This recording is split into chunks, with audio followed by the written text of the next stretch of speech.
மணப்பெண்ணின் பிரத்யேகமான திருமணம். விவாஹா தி சென்னை சில்க்ஸ். தென்காசி காசி விஸ்வநாதர் கோவிலின் செயல் அலுவலர் கோவிலுக்கு உள்ளேயே குத்தாட்டம் போட்ட சம்பவம் அதிர்ச்சியை ஏற்படுத்தியுள்ளது. தென்காசி காசி விஸ்வநாதர் கோவில் செயல் அலுவலராக பொன்னி என்பவர் பணியாற்றி வருகிறார். அவர் சென்ற பொங்கல் அன்று கோவிலுக்கு சொந்தமான வளாகத்தில் புத்துணர்வு பயிற்சி என்ற பெயரில் ஒரு நிகழ்ச்சியை நடத்தியுள்ளார். அதில் மணி என்பவர் ஒரு சினிமா பாடலுக்கு நடனமாடியுள்ளார்.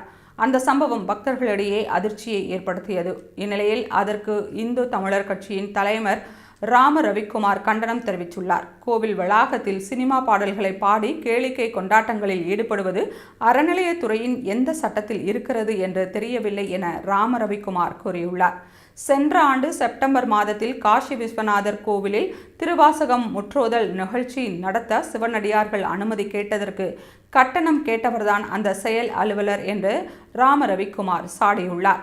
மேலும் காசி விஸ்வநாதர் கோவிலில் குத்துவிளக்கு பூஜை நடத்துவதற்கு ஒவ்வொருவருக்கும் 10 ரூபாய் கட்டணம் செலுத்த வேண்டும் என பக்தர்களை செயல் அலுவலர் பொன்னி மிரட்டுவதாக ராம ரவிக்குமார் குற்றம் சாட்டியுள்ளார்.